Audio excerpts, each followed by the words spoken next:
जिनके दो बाग थे एक बाग मुस्तफा के हवाले किया, जिनके दो घर थे एक घर मुस्तफा के कदमों पे वार दिया, जिनके दो बागात थे एक बाग मुस्तफा के कदमों पे दिया।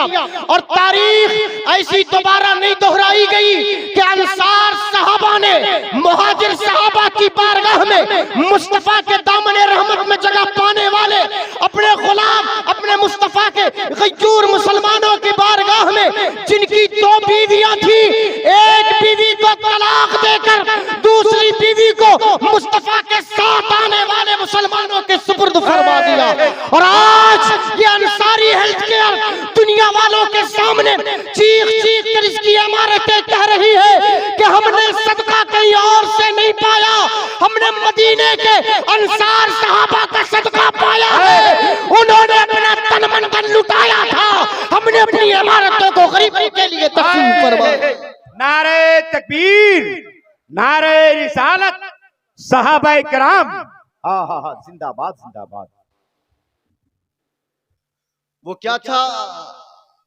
अंसार हेल्थ, ये अंसारी हेल्थ केयर है। वो अंसार हेल्थ केयर था। वो मदद का ऐसा मरकज बनाया कि तारीख आज तक दोबारा ऐसे मरकज को दोहराने से कासिर है जहां मुस्तफा करीम अलैहिस्सलातु वस्सलाम की बारगाह के तरबियत याफ्ता असहाबे मोहम्मद जब मुहाजिर सहाबा वहां पहुंचे, कौन है आज भाई अपने भाई से 2 फीट की जमीन के लिए हाथों में बंदूक लेकर निकल आता है? घर के एक टुकड़े की लड़ाई के लिए दुनिया वाले अपने खून के रिश्ते को फरामोश कर देते हैं। आज दुनिया का दस्तूर यह है कि जमीन के एक टुकड़े के लिए न बाप देखा जाता है, न भाई देखा जाता है, न बहनें देखी जाती है, न रिश्ते देखे जाते हैं, न चेहरा देखा जाता है। सबको बस फिक्र है कि किसी तरह जमीन हड़प ली जाए। लेकिन कुर्बान मदीने के उन अंसार सहाबा के कदमों पर हमारी इज्जत निसार है कि जिन्होंने अपनी जिंदगी में तारीख में ऐसा बाब लिख दिया कि मुस्तफा करीम अलैहिस्सलातु वस्सलाम ने मस्जिद में तशरीफ फरमा, एक तरफ असहाब, एक तरफ मुहाजिर असहाब है, एक तरफ अंसार असहाब है, एक को खड़ा करते, दूसरी जानिब से एक को खड़ा करते। आका फरमाते जाओ आज से तुम दोनों भाई भाई हो। वो दोनों एक दूसरे से मुसाफा करते, मुआनका करते, मुस्तफा की बारगाह से इजाजत लेते, आका की बारगाह से रुखसत हो जाते। आका ने भाई बना दिया, चलो मेरे 2 बाग है, एक बाग तुम्हारा हो गया। आका ने भाई बना दिया, मेरे 2 मकानात है, एक मकान तुम्हारा हो गया। आका ने भाई बना दिया, तुम्हारा निकाह नहीं हुआ है, मेरी 2 बीवियां हैं, एक बीवी से तुम्हारा निकाह कराऊंगा।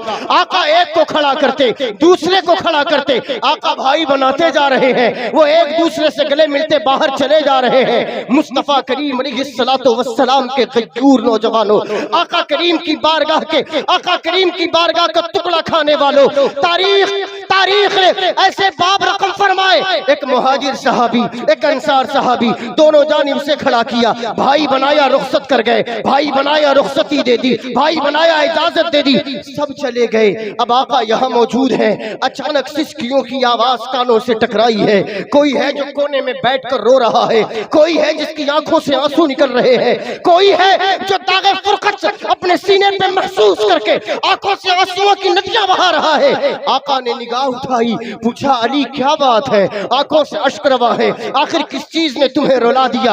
आका ने फरमाया अली क्या बात है, रोते क्यों हो? हजरत अली अर्ज करते हैं या रसूल अल्लाह, मैंने महसूस किया आपने मुहाजिर सहाबी को अंसार सहाबी का भाई बनाया, आपने अंसार सहाबी को मुहाजिर सहाबी का भाई बनाया, लेकिन आका मेरे लिए तो कोई भाई नहीं है, मेरे पास कोई अंसार भाई मौजूद नहीं है। आका आपने मुझे किसी का भाई न बनाया।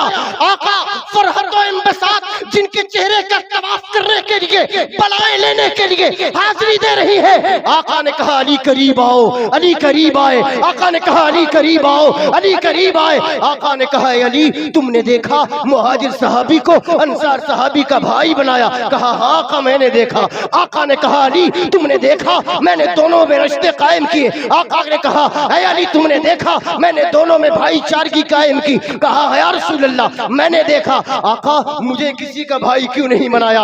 आका ने इरशाद फरमाया अली क्या तुम इस बात पे राजी नहीं कि तुम इस दुनिया में भी मेरे भाई हो और आखिरत में भी मेरे भाई? जिंदाबाद जिंदाबाद, नारे तकबीर, नारे रिसालत, फैजाने सहाबा इकराम। वाह, ये अंसार सहाबा है। कौन है ये? हुजूर जब हिजरत फरमाकर मदीनतुल मुनव्वरा गए तो वहां आका करीम अलैहिस्सलातु वस्सलाम की बारगाह में अंसार सहाबियों ने अपनी जानिब से सब कुछ पेश फरमाया। और हिजरत फरमाने के बाद जब आका करीम अलैहिस्सलातु वस्सलाम हिजरत फरमाकर मदीनतुल मुनव्वरा की जानिब जा रहे हैं, आप तारीख इस्लाम उठाकर पढ़े, सीरत की किताबें उठाकर पढ़े।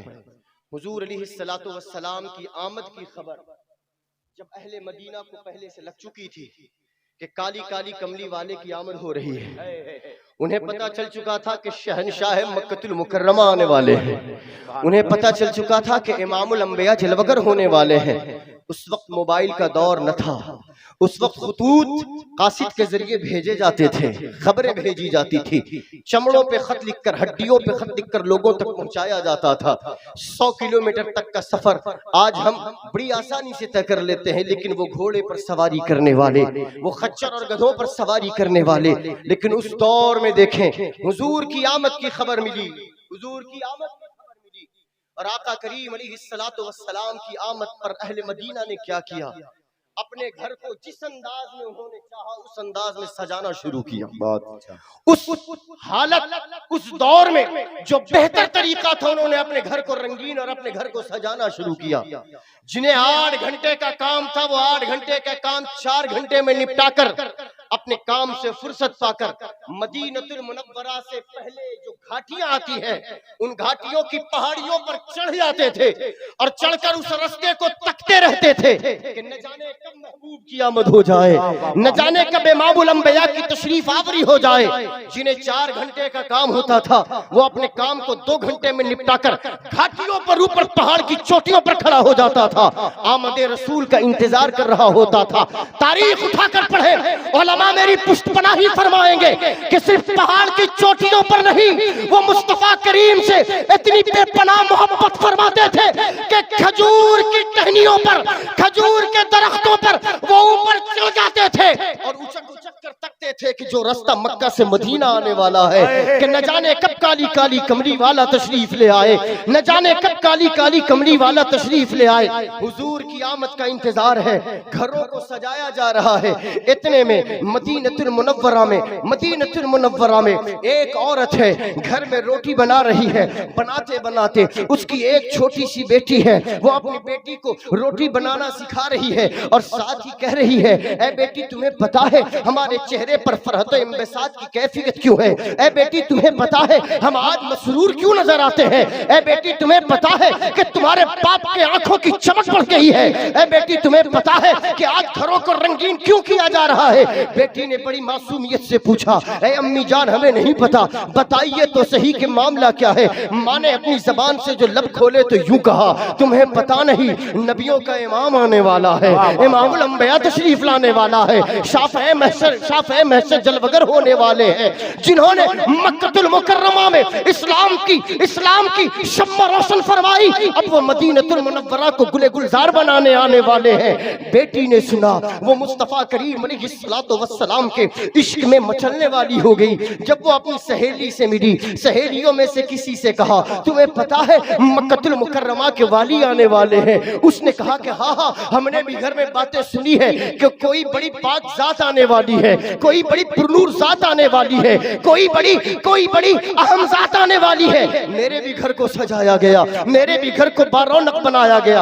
अब सहेलियां आपस में मिलने लगी कि जरा सुनो तो सही, आने वाला जो आ रहा है, आज तक रब्बे कायनात ने वैसा किसी को न बनाया। मेरे बाबा कह रहे थे कि सारी कायनात उनके सदक़े में बनाई गई। मेरी अम्मी कह रही थी कि अल्लाह तबारक व तआला ने सारी कायनात को उनके वजूद के सदक़े में बनाया है। अब ये बातें चमगोइयां, अब ये गुफ्तगू सहेलियों में हो रही है। इतने में सहेलियों में से किसी ने कहा, अच्छा तुम्हारे घर को तो सजाया गया, तुम्हारे बाबा तो पहाड़ की चोटियों पर खड़े होकर आमदे मुस्तफा का इंतजार कर रहे हैं। हम छोटी छोटी बच्चियां हैं, हम क्या करेंगे? हम अपनी जानिब से क्या सौगात पेश करेंगे? हम अपनी जानिब से मुस्तफा की बारगाह में क्या पेश करेंगे?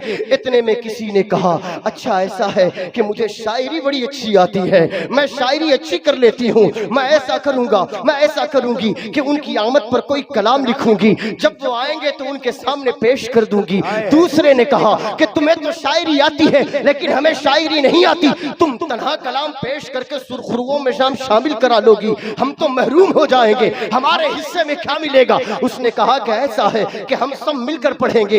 एक ने कहा ऐसे नहीं, मुझे तर्ज बनाने का हुनर अल्लाह ने अता फरमाया है, मैं तर्ज बनाऊंगी, तुम कलाम लिखो, मैं तर्ज बनाऊंगी। तीसरी ने कहा ऐसा है ना कि तुम कलाम लिखना, तुम तर्ज बनाना, मुझे अल्लाह तबारक व तआला ने एक हुनर अता किया है, मैं दफ बड़ा अच्छा बजा लेती हूँ, मैं दफ बजाऊंगी और दफ बजाने के साथ मुस्तफा की आमद का इस्तकबाल किया जाएगा। एक ने कहा कि अच्छी बात है, तुम कलाम लिखोगी, तुम कलाम लिखोगी, तुम तर्ज बनाओगी, तुम दफ बजाओगी, लेकिन आने वाला तो खबर देकर नहीं आएगा, वो अचानक तशरीफ ले आएगा, हमें पता कैसे चलेगा। कोई अपने माँ के साथ रोटियों में, कोई अपने माँ के साथ किचन में हाथ बटा रहा होगा, कोई घर में झाड़ू दे रहा होगा, कोई अपने बाप के साथ, कोई अपने भाइयों के साथ खेल रहा होगा, हमें कैसे पता चलेगा। उसमें से एक छोटी लड़की कहती है हमें अल्लाह तबारक व तआला ने पाँव में बड़ी तेज ताकत दी है, जैसे ही मैं सुनूंगी कि आने वाला आ गया, मैं तुम्हारे घरों पे दरवाजे पे दस्तक दूंगी, तुम अपने घरों से निकल आना और तेज कदमों के साथ उनकी राह पे पलके बिछा देना,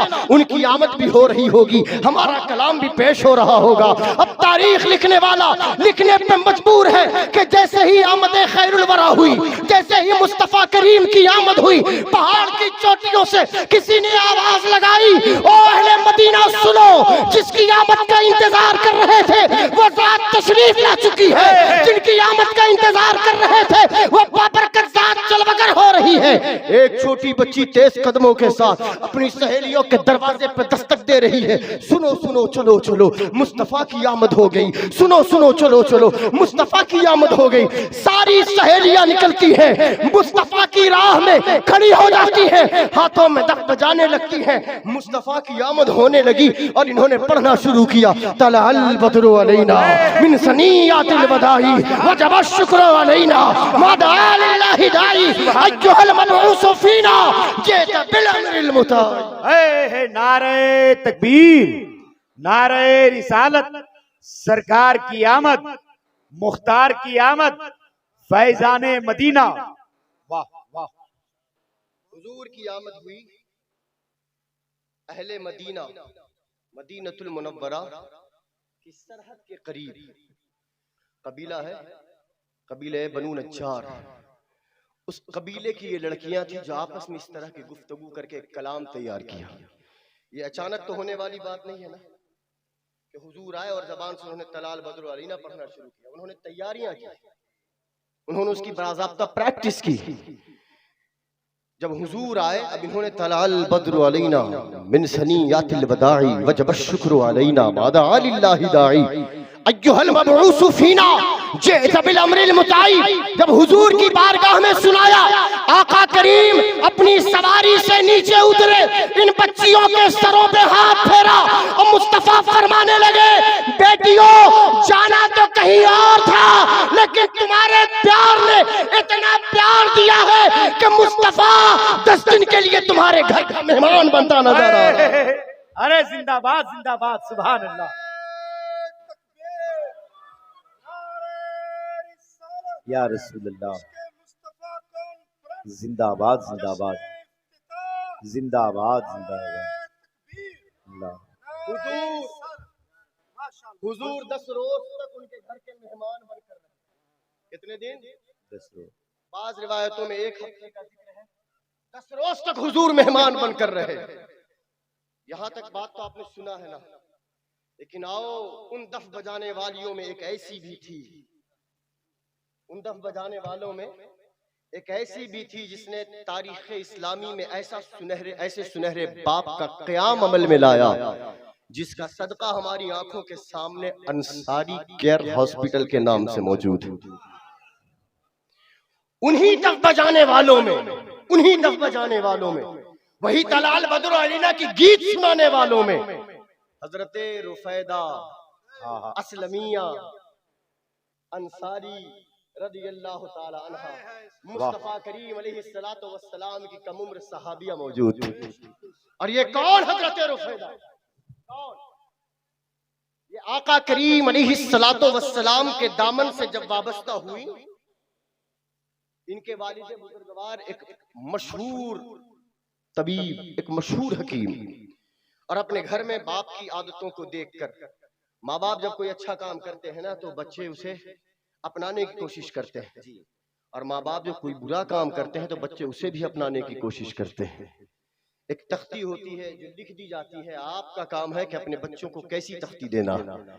तो वो अपने बाप के इन कारनामों को देख देख कर छोटी सी कच्ची सी उम्र में उन्होंने बाज़ाब्ता अपने बाप की सारी अदाओं को यहाँ फिट कर लिया था। और फिर एक मकाम ऐसा आया कि आज तारीख इस्लामी में सबसे पहली जो मुस्लिम नर्स का नाम आता है वो हजरत रुफैदा का नाम आता है। बहुत अच्छा, बहुत अच्छा। तारीख इस्लामी में सबसे पहली मुस्लिम नर्स।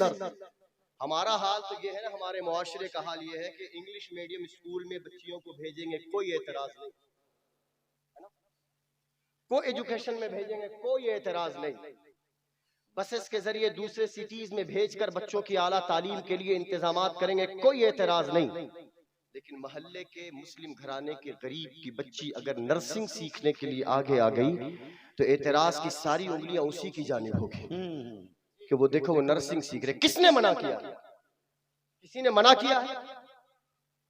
अगर एक मुस्लिम बच्ची का नर्सिंग सीखना मना होता और गलत होता तो सबसे पहले दाइये इस्लाम, सबसे पहले इमामुल अंबिया, सबसे पहले फख्र रसूल, सबसे पहले मोहसिन इंसानियत मुअल्लिमे कायनात मुस्तफा करीम अलैहिस्सलातो वस्सलाम अपनी ज़बान से उन्हें रोकने की कोशिश करते, लेकिन उठाओ जंग खैबर।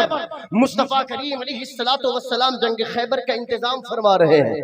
हजरत रुफैदा बारगाह रिसालत में आप सल्लल्लाहु अलैहि वसल्लम में हाजिरी देती हैं, अर्ज करती हैं सलातु वस्सलामु अलैका या रसूल अल्लाह। अल्लाह के हबीब की बारगाह में अल्लाह के हबीब की बारगाह में सलातु सलाम का नजराना पेश किया। आका ने पूछा, आने वाली बताओ तो सही कि तुम्हारे आने की वजह क्या है, तुम्हारे आने का सबब क्या है, तुम्हारे आने का मकसद क्या है। उन्होंने ये न कहा मैं इस्लाम की खिदमत करने के लिए नमाज पढ़ने आई हूँ, मैं नमाज सिखाने आई हूँ, मैं रोजा सिखाने आई हूँ, मैं दावत और तबलीग के कारनामे सिखाने आई हूँ। उन्होंने बरजस्ता कहा, या रसूल अल्लाह, जंग का मैदान कायम होने वाला है, सिपाहियों की सफबंदी हो रही है, मैं चाहती हूँ कि आप मुझे इजाजत दे कि जिस तरह सिपाहियों को मैदान जंग में जाने की इजाजत हो, आपकी ये गुलाम हजरत रुफैदा भी सिपाहियों के साथ जंग में जाने की इजाजत।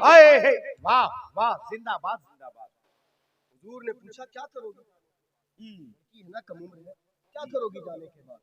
हजरत रुफैदा अर्ज करती हैं, या रसूल अल्लाह, मैं मैदान जंग में जाने के बाद अल्लाह तबारक व तआला ने मुझे नर्सिंग का हुनर अता किया है, तिब का हुनर अता किया है, इल्म तिब मैं जानती हूँ, मैं जख्मों पर पट्टी लगाना जानती हूँ, जख्मों को मुंदमिल करना जानती हूँ, जख्मों को ठीक करना जानती हूँ, कटे छटे जिस्मों को ठीक करना जानती हूँ। या रसूल अल्लाह, मुझे अल्लाह तबारक व तआला ने ये इल्म अता फरमाया है कि मेरे सामने कोई तड़पता हुआ नहीं मरेगा, मेरे सामने कोई जख्मी हालत में नहीं होगा, मेरे सामने जब मरीजों को शिफायाबी की जरूरत होगी तो उसका जरिया अल्लाह तबारक व तआला मुझे बनाएगा। आका इतना खुश हुए, पूछा, ऐ रुफैदा अकेले हो? अर्ज किया, या रसूल अल्लाह, अकेले नहीं हूँ, मेरे साथ और भी लड़कियां हैं जिन्हें मैं इसकी ट्रेनिंग दूंगी।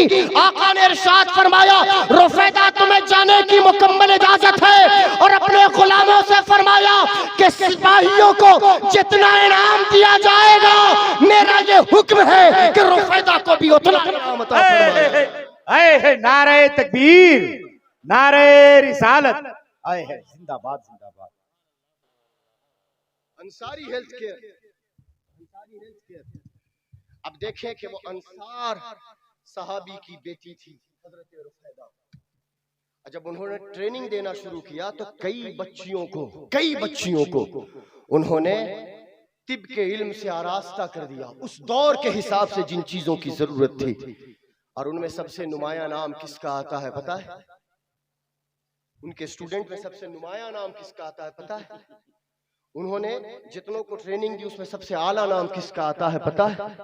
उम्मुल मोमिनीन सय्यदतीना आयशा सिद्दीक़ा रज़ियल्लाहु ताला अन्हा भी उनके स्टूडेंट पाई। वाह वाह वाह वाह। आप एतराज करना है, एतराज करना है तो माहौल से एतराज करो जी, एतराज करना है तो हालात की खराबी से एतराज करो, लेकिन इल्म से कभी एतराज करने की जरूरत नहीं करना। हजरत मौलाए कायनात सय्यदना अली रज़ियल्लाहु ताला अन्हु ने इरशाद फरमाया कि इल्म तो फकत दो ही तरह के हैं, फरमाया इल्म तो फकत दो ही तरह के हैं, एक इल्म वो कि जिससे दीन सीखा जाए, एक इल्म वो कि जिससे दीन की हिफाजत हो, दूसरा इल्म वो कि जिससे बदन की हिफाजत हो, यानी इल्म तिब। डॉक्टरी की बात है, मेडिकल की बात है। और बताऊं डॉक्टर सलीम साहब, मोहतरम आलम साहब, अल्लाह आप लोगों की उम्र में बेपनाह बरकतें अता फरमाए। आपने हॉस्पिटल कायम किया, दुनिया ने देखा कहा कि अंसारी हेल्थ केयर है, दुनिया वालों ने देखा कहा कि हॉस्पिटल है, यहाँ इलाज होगा, दुनिया वालों ने देखा कहा कि यहाँ मरीजों को ठीक दवा मिलेगी, दुनिया वालों ने देखा और कहा कि यहाँ पे डॉक्टर्स अच्छे होंगे, तशफ़ी बख्श जवाब देंगे, दुनिया वालों ने देखा, गांव वालों ने देखा, उनकी उम्मीद का मरकज ये हॉस्पिटल बनता चला गया। अब यहाँ लोग आएंगे, अपना मर्ज बताएंगे, अपनी परेशानियां बताएंगे, अपनी मुश्किलात बताएंगे, डॉक्टर्स उनके लिए जो दवाएं तजवीज करेंगे, दवाएं दी जाएंगी, वो लेकर अपने अपने घरों को जाएंगे। शिफा देने वाली जात परवरदिगार आलम की है। लेकिन आओ एक रिवायत सुनाने की जो कोशिश कर रहा हूँ। मुस्तफ़ा करीम अलैहिस्सलातु वस्सलाम ने मरीज की इयादत करने के बारे में जो रिवायत, जो मरीज की इयादत करने के बारे में जो इरशादात नकल फरमाए हैं, उन इरशादात पर कोई अमल करे न करे, मेरी निगाह में डॉक्टर्स उन इरशादात पर जरूर अमल किया करते हैं। डॉक्टर फकत फीस लेने वाला नहीं होता, डॉक्टर फकत दवाएं लिखकर तजवीज करने वाला नहीं होता, डॉक्टर फकत आपको टेस्ट लाकर दिखाने वाला, कहने वाला नहीं होता। आका ने इरशाद फरमाया कि एक शख्स जब किसी मरीज की इयादत करता है, अगर सुबह में मरीज की इयादत करे तो शाम तक 70,000 फरिश्ते उसके लिए मगफिरत की दुआएं करते रहते। वाह वाह, सुभान अल्लाह सुभान अल्लाह। और वही मरीज की इयादत शाम में कर ली जाए, कब कर ली जाए? शाम में कर ली जाए। तो फरमाया कि शाम से सुबह तक फरिश्ते 70,000 उसके हक में मगफिरत की दुआएं किया करते हैं। सुभान अल्लाह। उलमा फरमाते हैं कि कोई इस पे अमल करे न करे, अगर एक मुखलिस डॉक्टर है, अगर एक मुखलिस डॉक्टर है, खुदा तरसी जिसके सीने में पनप रही हो, एक ऐसा डॉक्टर जो अल्लाह और अल्लाह के रसूल से बेपनाह मोहब्बत करता हो, एक ऐसा डॉक्टर जो शरीयत मुत्तहरा के मुताबिक जिंदगी जीने का इरादा कर बैठा हो, अगर उसने खिदमत खल्क के इरादे से मरीज की इयादत की, उलमा फरमाते हैं कि उसका इलाज करने का तरीका अल्लाह इतना पसंद फरमाता है कि जब जब वो मरीज की इयादत करता है 70,000 फरिश्ते उसके हक में मगफिरत के लिए दुआएं कर। बहुत अच्छा, बहुत अच्छा, जिंदाबाद जिंदाबाद। डॉक्टर को क्या समझते हैं आप? वो फकत फीस लेने वाला, टेस्ट लिखने वाला, रिपोर्ट लाकर दिखाने वाला, डांटने वाला, झड़पने वाला नहीं। डॉक्टर तो वो है कि जो एक मोहल्ले का नमाजी भी जितनी नेकियां दिन भर में नहीं कमाता ना, डॉक्टर उससे ज्यादा नेकियां हॉस्पिटल में बैठकर कमा लेता है। खिदमत खल्क का ये जज्बा, आका करीम अलैहिस्सलातु वस्सलाम ने इरशाद फरमाया कि जो एक मरीज की इयादत के लिए अपने घर से बाहर निकलता है, तवज्जो है, बुलंद आवाज से बोलेंगे सुभान अल्लाह। एक मरीज की इयादत के लिए अगर कोई शख्स अपने घर से बाहर निकलता है, वापस आने तक, फरमाया वापस आने तक वो शख्स जन्नत के ऐसे बाग में रहता है जहां वो फल चुन रहा हो। सुभान अल्लाह। जन्नत के ऐसे बाग में होता है जहां वो फल चुन रहा हो। मुबारक हो डॉक्टर सलीम साहब, मुबारक हो वो मुस्लिम डॉक्टर्स जिन्हें अल्लाह तबारक व तआला ने खिदमत खल्क का जज्बा अता फरमाया। तुमने मेडिकल साइंस की डिग्री हाथों में लेकर अपने बाप के गले में हाथ डालकर, अपने बाप की उम्मीदों का मरकज बनकर, अपने मोहल्ले की उम्मीदों का मरकज बनकर दुनिया वालों के सामने कहा था मैं डॉक्टर बनूंगा, खिदमत खल्क करूंगा। तुम्हारी तालीम के दौरान न जाने तुमने कितने पापड़ बेले हैं, न जाने तुमने कितनी कुर्बानियां पेश की हैं, न जाने तुमने कितने अखराजात किए हैं। रब्बे करीम का ये करम और एहसान ही तो है कि तुम्हें रब तबारक व तआला ने ऐसे इल्म से आरास्ता फरमाया कि जहां दौलत भी तुम्हारे कदमों पर है और तुम्हारे कदम जब जब उठेंगे रब के हबीब तशरीफ फरमाते हैं कि मरीज की इयादत करने वाला गोया कि ऐसे बाग में जन्नत के है कि जहां से वो फल भी चुन रहा हो नेकी भी कमा रहा हो। वाह वाह वाह, जिंदाबाद, सुभान अल्लाह। बज़ाहिर हॉस्पिटल में रहोगे, बज़ाहिर हॉस्पिटल में रहोगे, लेकिन हुजूर के इस इरशादात के फैज के साए तले कहने की जुर्रत कर रहा हूँ कि अल्लाह तबारक व तआला ने तुम्हें ऐसी जन्नत अता फरमाई है कि तुम सुबह भी जन्नत में हो, दोपहर भी जन्नत में हो, शाम भी जन्नत में हो। तुम जब जब मरीज की इयादत करोगे, जब जब मरीज का हाल पूछोगे, जब जब मरीज के लिए बेहतर सोच पेश करोगे, अल्लाह तबारक व तआला के 70,000 फरिश्ते तुम्हारे लिए मग़फ़िरत की दुआएं करते होंगे। सुबह भी मग़फ़िरत की दुआएं, शाम में भी मग़फ़िरत की दुआएं। ये कोई छोटा मोटा इल्म तिब वो मामला है कि अल्लाह तबारक व तआला के ये बंदों पर एहसान है, बंदों पर एहसान है कि रब तबारक व तआला ने जिन्हें चाहा उन्हें इल्म तिब से आरास्ता फरमा दिया। इस बात के लिए मैं अपनी जानिब से, पूरी टीम की जानिब से, सारी अवाम अहले सुन्नत की जानिब से मुबारकबाद पेश करूंगा कि रब तबारक व तआला ने ऐसा सुनहरा मौका अता फरमाया कि दिन भी नेकियों में, शाम भी नेकियों में। इस जिंदगी में रब तबारक व तआला ने नेकियों का जो मौका आप लोगों को अता फरमाया है, शायद ही किसी और के हिस्से में ऐसी नेकियों का मौका हासिल होता। बहुत अच्छा, बहुत हाँ, एक अहम बात, शिफा कौन देता है? अल्लाह, बुलंद आवाज से कौन देता है? अल्लाह रब्बुल कौन इज्जत। देता है? बुलंद आवाज से कौन देता है? कुरान कहता है वइज़ा मरिदतु फहुव यशफीन, जब मैं मरीज होता हूँ, जब मैं बीमार होता हूँ, तो मेरा रब मुझे शिफा देता है। शिफा देने वाली जात कौन है? अल्लाह रब्बुल इज्जत। अल्लाह तबारक व तआला। कि आपने देखा होगा एक डॉक्टर है, आपको कोई मर्ज हुआ, उसने आपके लिए चंद दवाएं तजवीज की, आपने खाया लेकिन कोई असर नहीं हुआ। फिर आप दूसरे डॉक्टर के पास गए, उसने फिर से मर्ज को देखा, उसने भी वही दवाएं आपको लिख दी, थोड़ा सा नाम तब्दील हो गया, कंपनी का ब्रांड चेंज हो गया, अल्लाह तबारक व तआला ने शिफा अता फरमा दी। दवाएं तो दोनों एक ही है ना, फार्मूला तो दोनों एक ही है, लेकिन अल्लाह तबारक व तआला ने किसी के हाथ पर शिफा मुकद्दर में लिख दी थी, तो फिर उसे कोई नहीं रोक सकता। जब आपके हिस्से में एक डॉक्टर के दस्त पर, एक डॉक्टर के हाथ पर अल्लाह ने शिफा लिख दी है, तो दुनिया का कोई शख्स उसे टाल नहीं सकता। और अगर अल्लाह तबारक व तआला ने सारी दुनिया के डॉक्टर्स के दरमियान भी आपके लिए शिफा नहीं रखी है, तो सारी दुनिया की दौलत गार देना, सारी दवाएं बेकार हो जाएगी, क्योंकि रब का फैसला फरमा लेता है, फिर बंदा उसमें कोई काम करने की ताकत और जरूरत नहीं। बेशक शिफा कर देने वाली अल्लाह, बुलंद आवाज से कौन है? अल्लाह ताला। अल्लाह खुदा ना करे, खुदा ना खास्ता कभी ऐसा ना हो, खुदा ना करे कभी हो, मरीज लड़ते हैं, डॉक्टर से लड़ते हैं, नर्सेस से लड़ते हैं, वहां रहने वाले महकमे से लड़ते हैं, अमले से लड़ते हैं, परेशान करते हैं। और जाहिर सी बात है, उनका बेटा बीमार होगा, भाई बीमार होगा, बीवी बीमार होगी, बहनें बीमार होगी, वो परेशान होंगे। लेकिन एक चीज हमेशा ज़हन में रखना कि शिफा देना इनका काम नहीं, शिफा देना उसका काम है। लड़ने के बजाय उसकी जानिब रुजू हो जाए, ये अपने हिस्से का काम करे, आप अपने हिस्से का काम करें। खुदाए वहदहू ला शरीक ने अपने हिस्से में जिन चीजों को रखी है उसे कोई टाल नहीं सकता। कुरान की आयत करीमा से किसका इनकार होगा? लिकुल्लि उम्मतिन अजल फइज़ा जाअ अजलुहुम ला यस्तअखिरून साअतन वला यस्तक़दिमून। जिसकी मौत का वक्त मुतअय्यन है, न उससे एक लम्हा पहले मौत आ सकती है, न एक लम्हा बाद मौत आ सकती है, क्योंकि रब तबारक व तआला ने जिसके लिए जो मुकर्रर कर रखा है, न उससे एक लम्हा पहले न एक लम्हा बाद, जो उसने लिख दिया उसे कोई टाल नहीं सकता। ला तब्दील लिकलिमातिल्लाह। ये आका करीम अलैहिस्सलातु वस्सलाम के गुलामों की महफिल है, इश्क़ मुस्तफ़ा कॉन्फ्रेंस इस खूबसूरत इजलास का उन्वान है। और आखिरी बात कहकर अपनी गुफ्तगू को समेटूं, क्योंकि असल जो मकसद वो गुफ्तगू करना था, तकरीर करना नहीं था। असल जो मकसद था वो हॉस्पिटल के क़याम पर मुबारकबादियाँ पेश करना, तकरीरें कभी और होंगी। लेकिन इश्क़ मुस्तफ़ा कॉन्फ्रेंस के हवाले से मैं एक बात कहकर अपनी गुफ्तगू को समेटूंगा।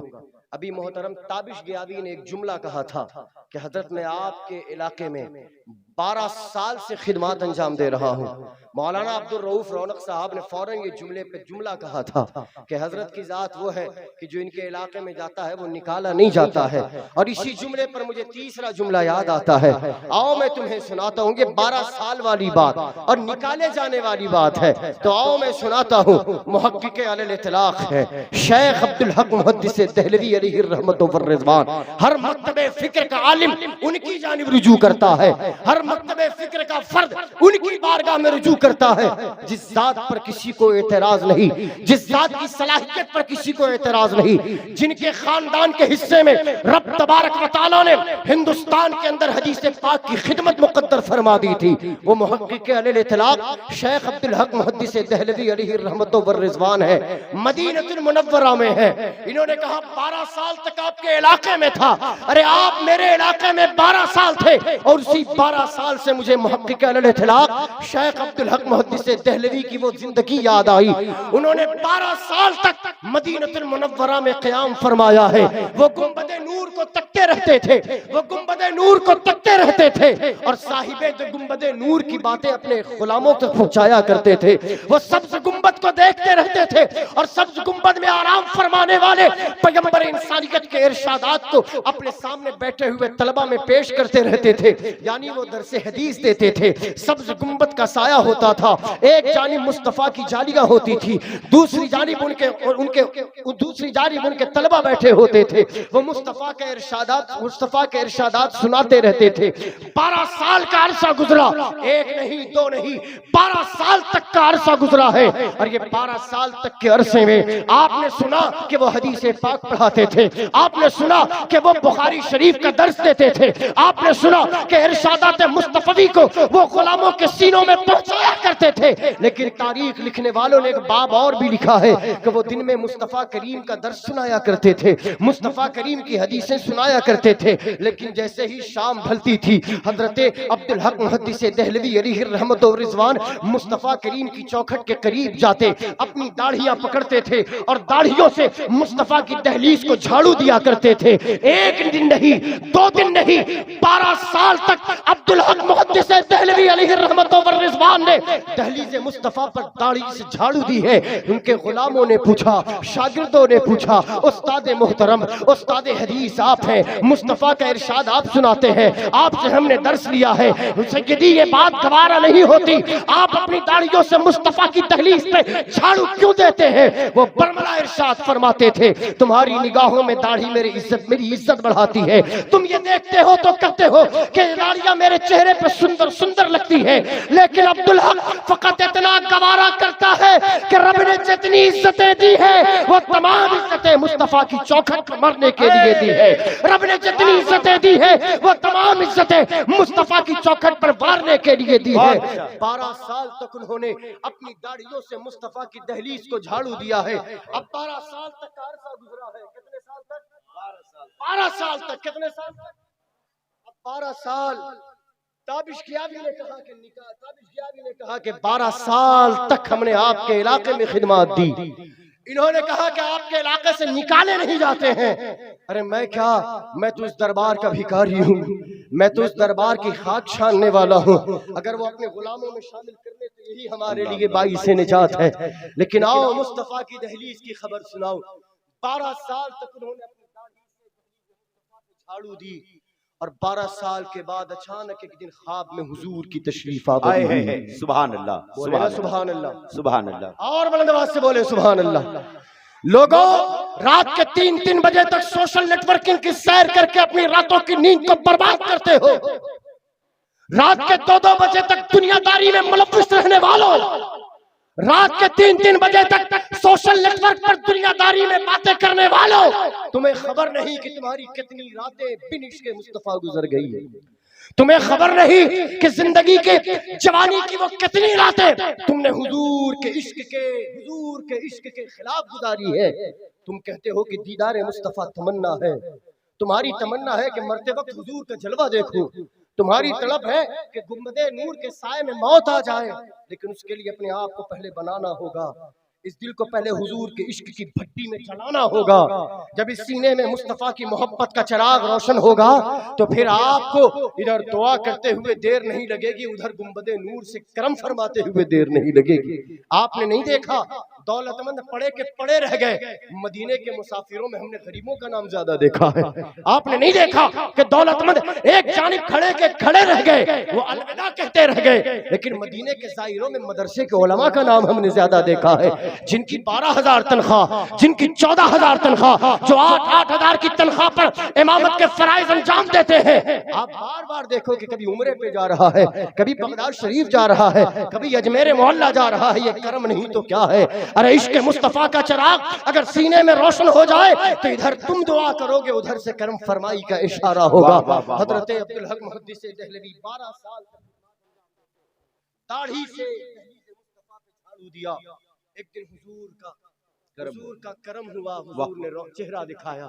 सुभान अल्लाह। हुजूर को देखते जाते थे, आंखों से आंसू निकलते जाते थे। ख्वाब की बात, आका ने फरमाया अब्दुल हक वापस हिंदुस्तान चले जाओ, दिल्ली में तुम्हारी जरूरत है। वाह वाह सुभान। इन्होंने कहा कि निकाले नहीं जाते हैं ना, मैं दिखा रहा हूं कि कैसे निकाले जाते हैं, कैसे निकाले जाते हैं। 12 साल तक जिस बंदे ने दरसे हदीस में अपनी जिंदगी को गुजारी है, जिसने अपने दाढ़ी के बाल से दहलीज़े मुस्तफा को साफ किया है, जिसका ये एजाज कि मुस्तफा करीम अलैहिस्सलातु वस्सलाम की चौखट पर पड़ी हुई खाक उसकी दाढ़ियों में जीनत बनती नजर आ रही है, वो मुस्तफा करीम की बारगाह का गुलाम हुजूर को देखा भी तो सही 12 साल के बाद, और हुजूर ने कहा अब्दुल हक तुम्हें मदीने में नहीं दिल्ली में रहना है, जाओ हिंदुस्तान जाना है। और ये हुजूर ने फरमाया और फिर इनकी आंखें खुल गई। इधर आंख क्या खुली, इनका कलेजा मुंह को आने लगा, दिल की धड़कनें बढ़ती चली गई। अब आंखों से आंसू रुकने का नाम नहीं लेते, मन कहीं नहीं लगता, दिल कहीं नहीं लगता। वो फरमाते हैं कि खुदा की इज्जत की कसम मदीनतुल मुनव्वरा में मैं 12 साल से था, लोग दूर रहते हैं तो गुंबदे सबसे प्यार करते हैं, लेकिन अब्दुल हक उस साथ का नाम है कि जिसने मदीने के दर से भी प्यार किया, दीवार से भी प्यार किया था। अब्दुल हक उस साथ का नाम है जिसने मदीने के परिंदों से भी प्यार किया था। अरे लिखने वाला लिखता है कि अब्दुल हक वो जात है कि मदीने की बिल्लियां भी अब्दुल हक को पहचान कर उनकी गोद में बैठा करती थी। अब्दुल हक उस साथ का नाम है कि वो जब दरसे हदीस देते थे तो मुस्तफा करीम अलैहिस्सलातु वस्सलाम की हदीस सुनने के लिए कबूतरें ऊपर से परवाज करते हुए नजर आते थे।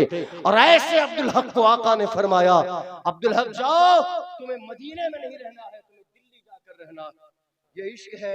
अब इश्क कैसे अंगड़ाई लेता है जरा सोचें, और इश्क कैसे अंगड़ाई लेता है जरा उसे अपने यहाँ से उतार कर यहाँ पहुंचाने की कोशिश करें। अपने आप को बर्बाद करने वालों, अपने बच्चों को अजमेर न भेजकर 2000 के टिकट में अजमेर का सफर कराया जा सकता है, लेकिन हमने वो न किया। हमने अपने बच्चों के हाथों में 25,000 का मोबाइल दिया है बर्बाद करने के लिए। बच्चा आपका लेकिन गुलाम अमेरिका का बनता चला गया, बच्चा आपका लेकिन गुलाम कनाडा का बनता चला गया, बच्चा आपका लेकिन उसके जहनों पर, दिलो दिमाग पर मगरिबी तहजीब तमद्दुन ने इतना असर कर दिया है कि तुम दिन बोलते हो तो उसे दिन समझ में नहीं आता, रात बोलते हो तो उसे रात समझ में नहीं आती। वो वही करने की कोशिश करता है जो दिन रात अपने मोबाइल की स्क्रीन पर देखता नजर आता है। ये अच्छी भी चीज है, ये बुरी भी चीज है। बनाने पे आती है तो अच्छे अच्छों को बना गई, बिगाड़ने पे आई तो अच्छे अच्छों को बिगाड़ गई। आज भी वक्त है, अपने बच्चों पे नजर रखो, और अगर इतना ना कर सकते हो, क्या बात है, क्या बात है, अपनी आंखों से देखा है 8th क्लास में पढ़ने वाला लड़का इंस्टाग्राम पर अपना अकाउंट बनाता है और अपने अकाउंट को प्राइवेट करता नजर आता है। क्या बात है कि बाप जिसे आज कल तक अपनी उंगलियां पकड़कर बाजार दिखा रहा था, आज उसका बच्चा अपने हाथों में फेसबुक अकाउंट बनाता है और उसका पासवर्ड बाप को बताने से कतराता नजर आता है। क्या बात है कि तुम्हारे घर का छोटा छोटा भाई, तुम्हारी छोटी छोटी बहनें अपने हाथों में मोबाइल लेकर अपने माँ बाप के सामने पांव फैलाकर मस्त रहा करती हैं।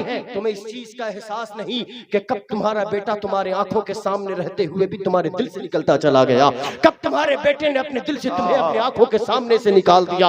अब भी वक्त है, न संभलोगे तो मिट जाओगे हिंदी मुसलमानों, तुम्हारी दास्तां तक भी न होगी दास्तां। आस्थानों में, ये इश्क मुस्तफ़ा में रात गुजारी, ये इश्क मुस्तफ़ा के जलसे जुलूस, ये इश्क मुस्तफ़ा का नारा, ये जुलूस मोहम्मदी की बातें, ये जलसे मेरादुन नबी, ये तमाम बातें काबिल सद इफ्तिखार है, काबिल मुबारकबाद है, लेकिन इनका असर आपके बच्चों पे भी तो आना चाहिए। आपने नहीं महसूस किया कि कल हमारे दीनी जलसों में बच्चों का मजमा ज्यादा होता था, जवानों का मजमा ज्यादा होता था, लेकिन आज बात क्या नजर आ गई कि आज इल्ला माशाअल्लाह, मैं सबकी बात नहीं कर रहा हूँ, इल्ला माशाअल्लाह, लेकिन आज बात क्या हो गई कि देखते देखते हमारे दीनी जलसों से नौजवान दूर होता चला गया, हमारे मजहबी जलसों से नौजवान दूर होता चला गया। क्यों?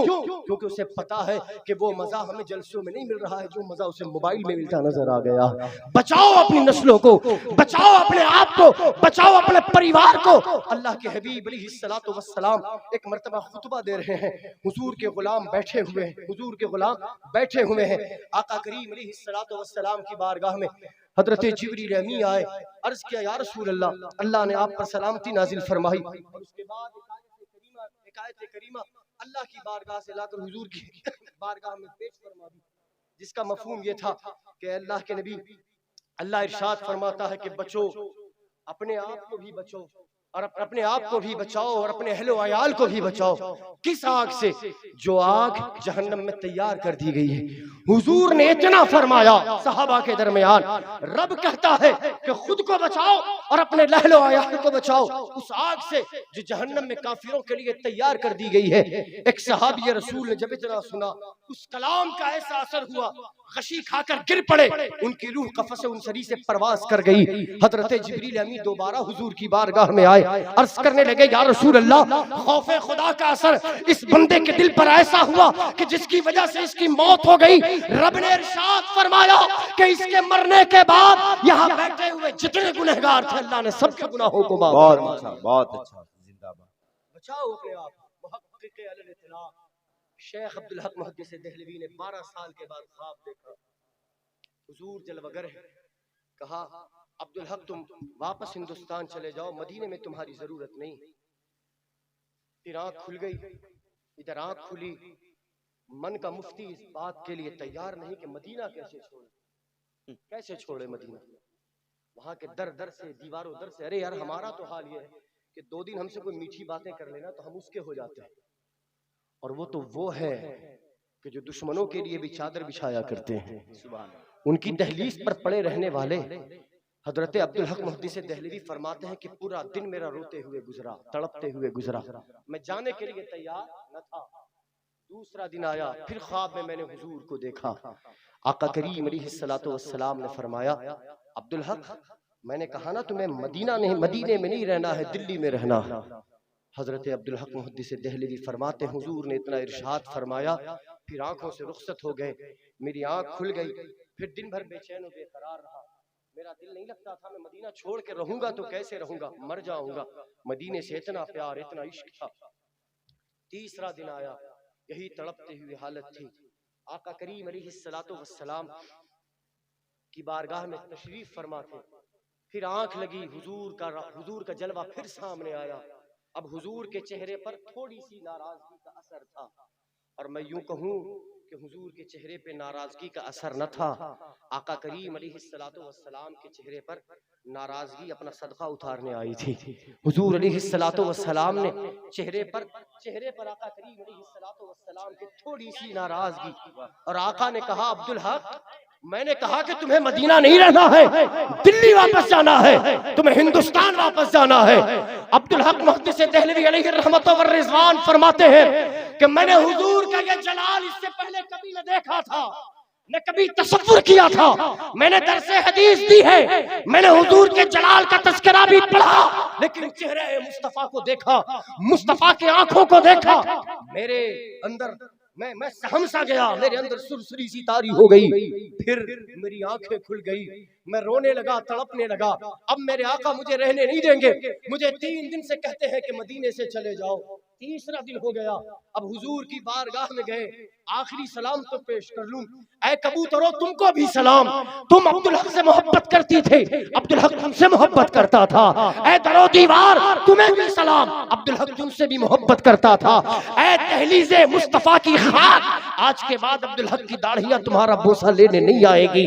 तुम अलविदा कहो, अब्दुल हक तुम्हें अलविदा कह रहा है। अब्दुल हक मुहद्दिस देहलवी रोज़े मुस्तफा के सामने खड़े होकर अस्सलातु वस्सलामु अलैका या रसूल अल्लाह कहते हैं, अलविदाई सलाम पेश करते हैं।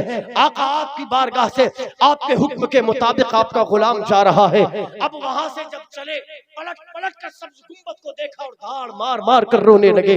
पलट पलट कर दरो दीवार को देखा, चीख मार मार कर रोने लगे। और चीख का हाल ये हुआ कि उसी चीख की हालत में उनके पांव डगमगाए, नीचे गिर गए, बेहोशी तारी हो गई।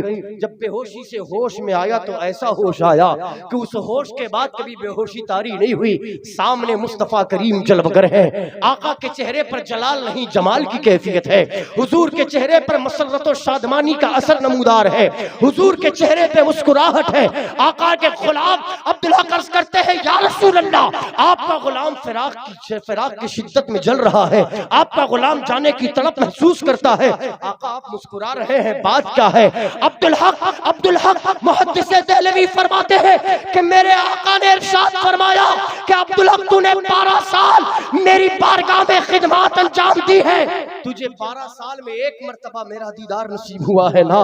तू मदीना छोड़ना इसलिए नहीं चाहता कि सब्ज गुंबद नहीं देख पाएगा, दीवार नहीं देख पाएगा, दर नहीं देख पाएगा, मस्जिद नबवी नहीं देख पाएगा, सुनहरी जाली नहीं देख पाएगा, हुजूर का रोजा नहीं देख पाएगा। हाँ या रसूल अल्लाह, मुझे बड़ी याद आएगी, मैं बहुत तड़पूंगा। आका इरशाद फरमाते हैं, अब्दुल हक मदीने में रहता था तो गुंबद पे नजर पड़ती थी। आज के बाद तेरा नबी तुझसे वादा करता है कि तेरी कोई रात ऐसी नहीं गुजरेगी कि गुंबद वाला अपना जलवा तेरी नारे तकबीर, नारे रिसालत, फैजाने मदीना। जिंदाबाद। तारीख अब्दुल हक मुहद्दिस देहलवी अलैहि रहमत व रिज़वान, वो फरमाते हैं कि खुदा की कसम 12 साल तक मदीने में रहा। मुस्तफा का सब्ज गुंबद देखकर मचलता था, तड़पता था, दिल को सुकून मिलता था कि हुजूर की बारगाह में हूँ। लेकिन आका ने कहा हिंदुस्तान जाओ, दिल्ली में रहना है। अब्दुल हक फरमाते हैं कि 12 साल के बाद जब हुजूर ने इजाजत दी और मैं यहाँ आया, उसके बाद ऐसी कोई रात कभी गुजरी ही नहीं कि जिस रात मैं सोया हूँ और मुझे मुस्तफा करीम का जलवा नजर नहीं आया हो। तो इश्क तो पैदा करो। अगर ये इश्क मुस्तफा की जात से हो गया ना, तो फिर दुनिया तुम्हें हेच नजर आएगी, हकीर नजर आएगी।